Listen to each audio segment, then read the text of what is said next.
여러분 혹시 집 한 채 있으신 분들 계신가요? 대한민국에서 집 한 채 갖고 있으면 그래도 안정적이라고 생각하셨을 거예요. 실제로 1주택자 비율이 전체 가구의 60% 정도 되거든요. 대부분의 사람들이 평생 모아서 집 한 채 장만하는 게 목표인데요.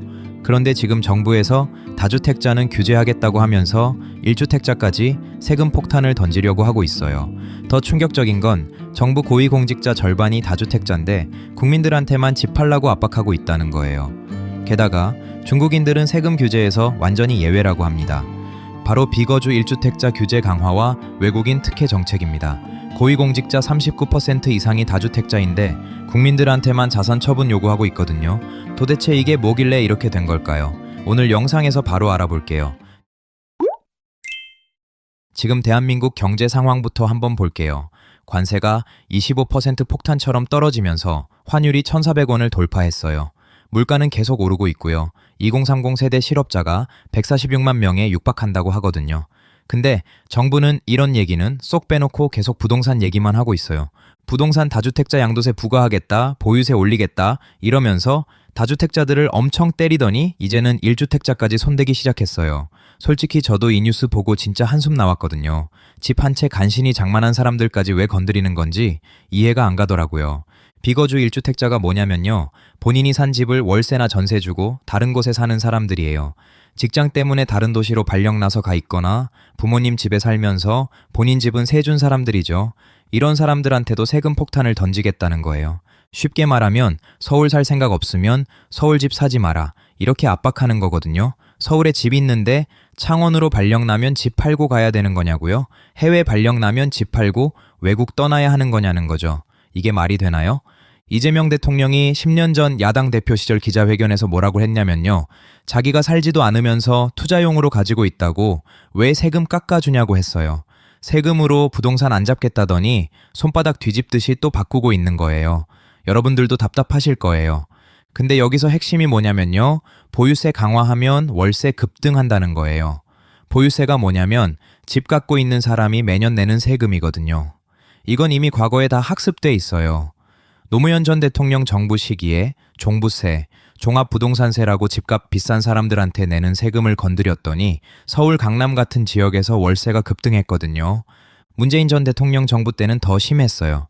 보유세 강화했더니 서울 주요 지역에서 월세가 크게 올랐다고 합니다. 왜냐고요? 세금 전가 때문이에요. 집주인이 세금 오르면 그걸 세입자한테 떠넘기는 거죠. 너무나 당연한 거거든요. 집주인 입장에서 생각해보세요. 보유세가 연 500만 원에서 650만 원으로 올랐다. 그럼 150만 원이 더 나가는 거잖아요. 그럼 월세를 월 10만 원, 15만 원 올릴 수밖에 없는 거예요. 이게 경제 원리거든요. 여러분들도 집주인이라면 똑같이 하실 거예요. 자, 우리가 어떤 메시지를 들을 때 메신저를 봐야 되거든요. 예를 들어볼게요. 수능 만점 받은 사람이 나는 대한민국 줄 세우기, 교육은 옳지 않다고 생각한다. 이렇게 말하고 대학 입학 포기했다고 해보세요. 그러면 우리는 어떻게 받아들이냐? 그래, 우리나라 교육이 문제가 있긴 있지 이렇게 생각하거든요. 근데 공부 하나도 안 하는 학생이 3번으로 다 찍고 나서 나는 줄서기식 교육은 옳지 않다고 생각한다고 하면요. 뭐라는 거야? 저 애가 공부하기 싫으니까 별소리를 다 하네. 이렇게 생각하잖아요. 메시지를 믿으려면 메신저를 봐야 된다는 거예요. 그럼 지금 정부를 한번 볼까요? 고위공직자 39% 이상이 다주택자예요. 청와대 핵심 참모 절반이 다주택자라고 합니다. 한성숙 전 과학기술정보통신부 장관은 5채를 갖고 있고요. 다른 고위공직자 19명도 3채에서 5채를 보유하고 있거든요. 이게 지금 이재명 정부 고위공직자들의 현실이에요. 더 황당한 게 뭐냐면요. 서학개미 문제 있다고 떠들더니 본인들은 어떠냐는 거예요. 서학개미가 뭐냐면 해외 주식 투자하는 개인 투자자들 말하는 건데요. 정부 인사들이 엔비디아를 수백억 원어치 갖고 있어요. 엔비디아하고 애플 합쳐서 수십억, 테슬라도 수십억, 이더리움이라는 암호화폐도 수십억 원어치가 지금 이재명 정부 인사들의 해외 자산이거든요. 국민들한테는 주식 팔아라, 애국 투자해라 하면서 본인들은 가지고 있는 거예요. 왜 안 팔아요? 솔직히 저도 이거 보고 진짜 어이가 없더라고요. 가지고 있는 게 이득이니까. 그렇죠. 그런데 국민들은 팔라고 하는 거예요. 이재명 대통령 본인도 분당 아파트 가지고 있죠. 수억 원에 샀는데 지금 시세가 훨씬 올랐어요. 본인은 안 파는 게 이득이라는 걸 온몸으로 보여주고 있는데 국민들한테는 팔라고 합니다. 과일 파는 사람이 이 과일 정말 맛있습니다 하면서 본인은 맛없다고 안 먹는 수준이에요. 국민들 진짜 바보로 아나 싶은 거죠. 여러분들도 화나실 거예요. 여기서 놀라운 뉴스가 또 터져요. 다주택자 집 팔고 주식 투자하면 혜택 준다는 황당한 정책을 내놓았거든요. 2월 6일 코스피 시장, 한국 주식 시장을 보면 외국인들은 다 빠져나가고 있어요. 근데 여기에 투자하라고요? 저거 급락하면 한강에서 자리도 없을 것 같은데 이걸 국가에서 종용하고 있어요. 제정신이냐는 거죠. 솔직히 저도 이건 좀 심하다 싶었거든요. 여기까지만 해도 놀라운데 더 충격적인 게 나와요. 외국인은 양도세 중과를 못한답니다. 양도세 중과가 뭐냐면 집 팔 때 내는 세금을 원래 100만 원 낼 걸 200만 원, 300만 원 더 내야 하는 거거든요. 다주택자들 잡겠다고 만든 제도예요. 근데 외국인은 이 규제를 못한다는 거예요. 왜냐고요? 국내에 거주하지 않는 자의 가족 명의로 투자용 주택을 분산 취득하거나 관계 입증이 어려운 타인 명의를 동원해 주택을 매수하면 다주택자 판정 자체를 피할 여지가 있다는 거예요. 쉽게 말하면 중국인들이 여러 명 이름으로 집을 사면 누가 진짜 주인인지 파악이 안 된다는 거거든요. 대한민국 국민들은 대출 규제할 때 중국인은 규제 안 하더니 이번엔 양도세도 중과 못 한답니다. 파악에 한계가 있다고 해요. 이재명 대통령이 실수 터지는 발언, 정책은 빈틈없이 완벽하게 이렇게 말하더니 완벽한 역차별이에요? 역시 이재명입니다. 결국 또 대한민국 국민들만 죽어나는 거예요. 여러분들도 정말 화나실 거라고 생각해요. 솔직히 저도 이거 보면서 진짜 한숨만 나오더라고요. 자, 그럼 앞으로 어떻게 될까요? 저는 장담해요. 서울 수도권 특정 지역 집값 오릅니다. 제가 부동산 전문가냐? 아니에요. 이건 이미 과거에 다 학습돼 있거든요. 노무현 전 대통령 정부 시기에 종부세 건드렸더니 서울 강남 같은 인기 지역에서 월세가 급등했어요. 문재인 전 대통령 정부 때는 보유세 강화하니까 서울 주요 지역에서 월세가 크게 올랐고요. 그 이유가 뭐냐? 우리가 항상 얘기하잖아요. 세입자에게 정화시킨다는 거예요. 세금 정가가 뭐냐면 집주인이 내야 할 세금을 세입자한테 떠넘기는 거거든요. 너무나 당연한 거예요. 집주인 입장에서 생각해 보세요. 보유세가 연 500만 원에서 650만 원으로 올랐다. 그럼 150만 원이 더 나가잖아요. 그럼 월세를 올릴 수밖에 없는 거예요. 이번에 1주택자들 세금 올리겠다? 특히 서울 수도권 인기 지역에서 월세 급등할 가능성이 큽니다. 그럼 정말 파는 게 이득인지 어떻게 알 수 있냐? 이재명 대통령이 파는 걸 보고 팔면 돼요. 본인도 비거주하는 아파트가 있으니까 정말 파는 게 이익이라면 자기가 먼저 팔 텐데 자기는 안 팔면서 국민들한테 팔아라. 이게 말이 되나요? 자, 여기서 끝이 아니에요. 더 깊이 들어가 볼게요. 이런 패턴, 사실 처음이 아니거든요. 1980년대 중국의 위구르, 티베트 점령 방식이 비슷한 패턴을 보였어요. 1단계로 부동산 매입을 허용해요. 그러면 한족들이 중국 주류 민족이 이주해 들어오거든요. 2단계로 결혼장려 정책을 펼쳐요. 그러면 혼혈 인구가 증가하죠. 3단계, 50년 후에 어떻게 되냐면 원주민이 소수화가 완료돼요. 이게 중국이 영토 확장할 때 썼던 방식이거든요. 지금 한국 상황과 비교해 볼까요? 중국인 부동산 매입 규제가 2015년부터 완화됐어요. 외국인 영주권 취득이 2018년부터 간소화됐고요. 중국 동포 지방선거권은 2006년부터 이미 부여됐거든요. 데이터로 보면 서울 중국인 소유 부동산이 2015년 이후 크게 증가했어요. 특정 지역은 인구 구성 자체가 변하고 있다고 합니다. 앞으로 여러분 자녀가 학교에서 다양한 문화를 접하게 될 수도 있다는 거예요. 이게 지금 진행되고 있는 현실이거든요. 솔직히 저도 이 데이터 보고 진짜 충격받았어요. 두 번째 역사를 볼게요. 2000년대 베네수엘라 경제 파탄 과정이에요. 1단계로 부자 악마화하고 사유재산을 규제했어요. 2단계로 정부 주도 경제 개입을 확대했죠. 3단계로 하이퍼인플레이션이 발생했고요. 하이퍼인플레이션이 뭐냐면 물가가 미친 듯이 오르는 거거든요. 4단계, 2024년 현재 GDP가 크게 감소했어요. 나라 경제 규모가 많이 줄어든 거예요. 현재 한국은 어떠냐? 다주택자 악마화하고 있죠? 비슷한 패턴이에요. 부동산 시장에 정부가 개입 강화하고 있어요. 비슷하고요. 환율 불안정하고 물가 상승하고 있죠. 지금 진행 중이에요. 물론 한국이 베네수엘라와 똑같이 되는 건 아니지만 패턴이 유사하다는 게 우려되는 거거든요. 베네수엘라 탈출 난민이 말했대요. 처음엔 부자들만 규제한다고 했어요. 그런데 10년 후엔 우리 집도 대상이 됐죠. 라고요. 이런 패턴이 반복될 수 있다는 거예요. 역사는 때로 비슷한 모습으로 돌아온다는 말이 괜히 있는 게 아니거든요. 그럼 다른 나라는 어떻게 대응했을까요? 캐나다를 볼게요.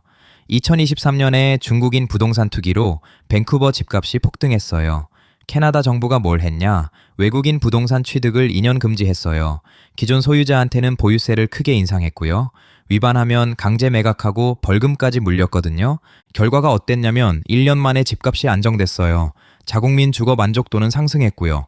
캐나다 총리가 말했대요. 집은 투자 상품이 아닌 국민의 주거 공간입니다. 라고요.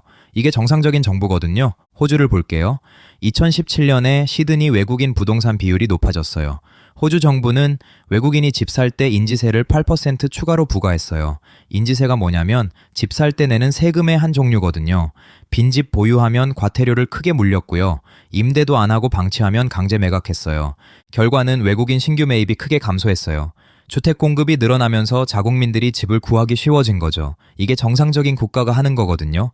여러분들도 이게 맞다고 생각하실 거예요.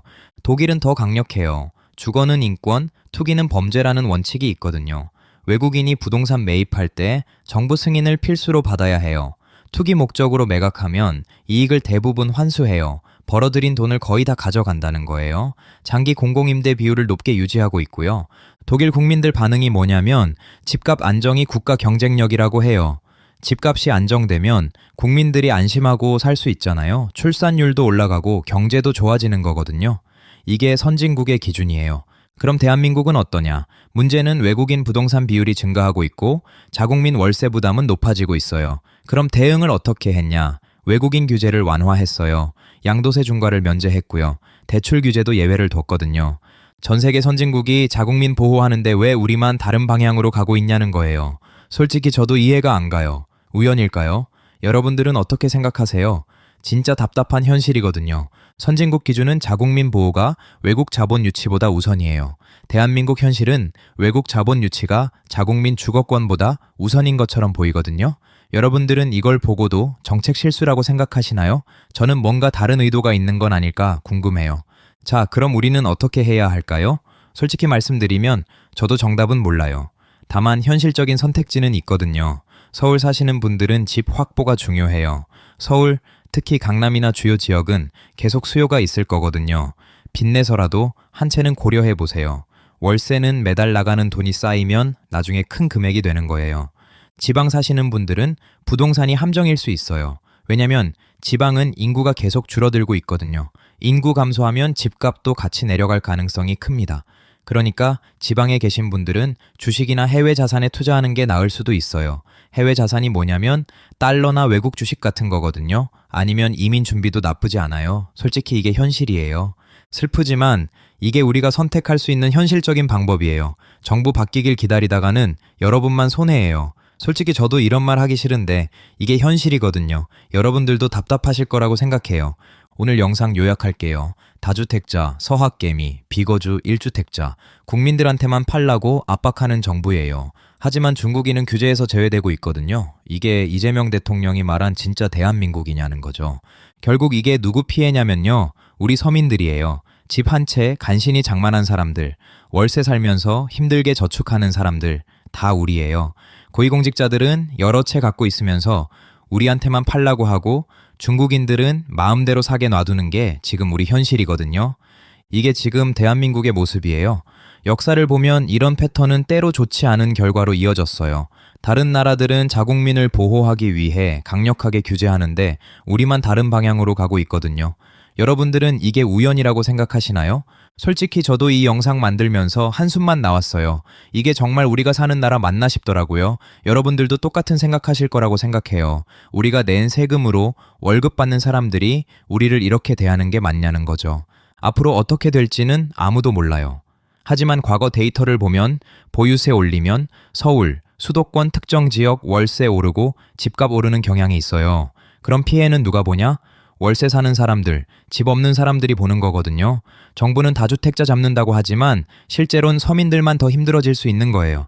여러분들의 생각은 어떤가요? 정말 궁금해요. 이게 정상적인 국가 정책이라고 생각하시나요? 아니면 뭔가 의도가 있다고 보시나요? 역사적 패턴과 다른 나라 사례를 보면 생각할 거리가 많은데 여러분들 생각은 어떤지 정말 궁금하거든요. 결국 우리가 할 수 있는 건 현실을 직시하고 각자 살아남는 방법을 찾는 거예요. 슬프지만 이게 지금 우리 현실이거든요. 서울 사시는 분들은 주요 지역집 확보를 고려해 보시고 지방 사시는 분들은 인구 감소 트렌드를 고려해서 부동산보다는 다른 자산 투자를 알아보세요. 이게 제가 드릴 수 있는 현실적인 조언이에요. 정부 바뀌길 기다리다가는 정말 기회를 놓칠 수 있어요. 여러분 각자 현명하게 판단하셔야 해요. 이게 지금 우리가 처한 현실이거든요.